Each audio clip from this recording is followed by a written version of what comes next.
जे सत्ताधारी पक्ष आहे ते धर्माधर्मात जाती जाती तेल लावून स्वतःची पोळी भाजण्याचं काम करतात। त्यामुळं आमची चूक झाली एकेकाळी की आम्ही त्यांच्याबरोबर होतो। आज अकोला आहे कार्यकर्ता शिबिर, उद्या आहे माझं बुलढाणा जिल्ह्यात आहे, परवा माझं पुण्याला आहे।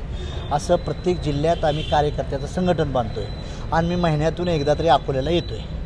विदर्भातलं विदर्भातलं राज्याचं म्हणजे राजधानीचं ठिकाण हे अकोला शहर आहे आणि हे विदर्भातलं कापसाची राजधानी असलेलं हे शहर असल्यामुळं मी महिन्यातून माझी एक चक्कर असते आणि त्यात माझ्या पक्षाचे माजी जिल्हाध्यक्ष दादाराव ढगेचं दुःखद निधन बी झालं। ते बी मला घरी भेट द्यायचं होतं आणि त्यांच्या काळात आमच्या पक्षाचं एक महाअधिवेशन मराठा मंगल कार्यालयात फार चांगलं घेतलं होतं आणि माझा अतिशय चांगला कार्यकर्ता होता, त्याबद्दल मला भेट देणंही नितांत गरजेचं होतं। आणि आज आम्ही बूथ रचनेची तालुका कार्यकारिणी, युवक, महिला सर्व आघाड्यांच्या अध्यक्षांची मीटिंग लावली होती आणि येणाऱ्या स्थानिक स्वराज्य संस्था कशा लढता येते आपल्या आपल्या ताकदीवर।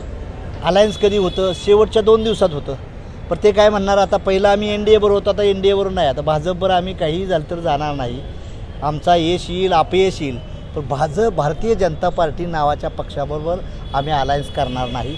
त्यांना आमची गरज नाही, पण आम्ही सांगतो आम्ही बाकी काँग्रेसशी करू, शिवसेना उद्धवशी करू, मनसेशी करू, पवारसाहेबाशी करू, कुणाशीही करू, परंतु भारतीय जनता पार्टीवर आम्ही जाणार नाही। आम्ही आमची पहिली ताकद आमच्या राज्याच्या अध्यक्षांनी सांगितले की स्थानिक स्वराज्य संस्था राष्ट्रीय समाज पक्ष सोबळावच लढणार आहे।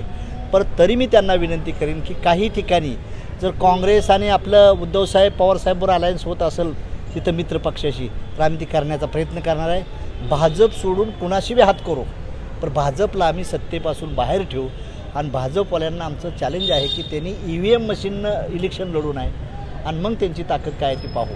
त्यामुळं आम्ही आमच्या ताकदीवर पहिल्या जुटला काय करतोय की आमचं बूथ नसतं। बहुजन समाजाच्या पक्षांचं काय अडचण असते, इलेक्शन आलं का हे नेते फिरतात, पण मी तसला नेता नाही।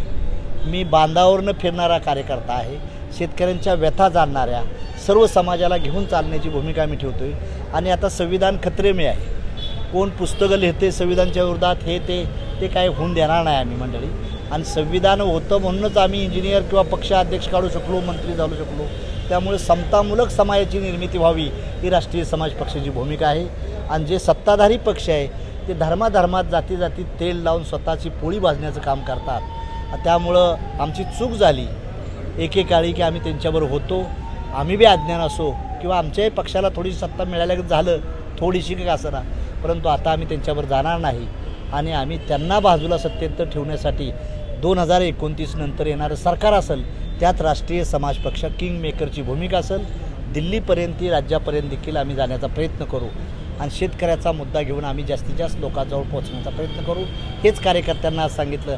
आम्हाला 4 दिवसात अकोला जिल्ह्यातली सर्व कार्यकर्त्यांची लिस्ट आम्हाला मिळेल, तालुका अध्यक्ष, गटनिहाय, गणनिहाय, वार्डनिहाय आणि बूथनिहाय यादी आम्ही मागवलेली आहे। आणि आमचे जिल्हाध्यक्ष इथले मुळे साहेब आहेत, आमचे विदर्भाचे नेते गणेश मानकर आहेत, आमचे राज्याचे उपाध्यक्ष डॉक्टर तोपी शेख आहेत, ढोरे आहेत, प्रदीप गावंडे आहेत। असे सर्व आमच्या कार्यकर्त्याची टीम आम्ही उभा करून विदर्भामध्ये फिरण्याचं काम करतो आहे। 8 दिवसांना आमचं नागपूरला आहे, पूर्व विदर्भाचा दौरा करतो आहे। मराठवाडा, पश्चिम महाराष्ट्र झालेला आहे आमचा, मुंबई देखील झालेली आहे आणि आता विदर्भावर सुरुवात केलेली आहे। ABP माझा, उघडा डोळे बघा नीट।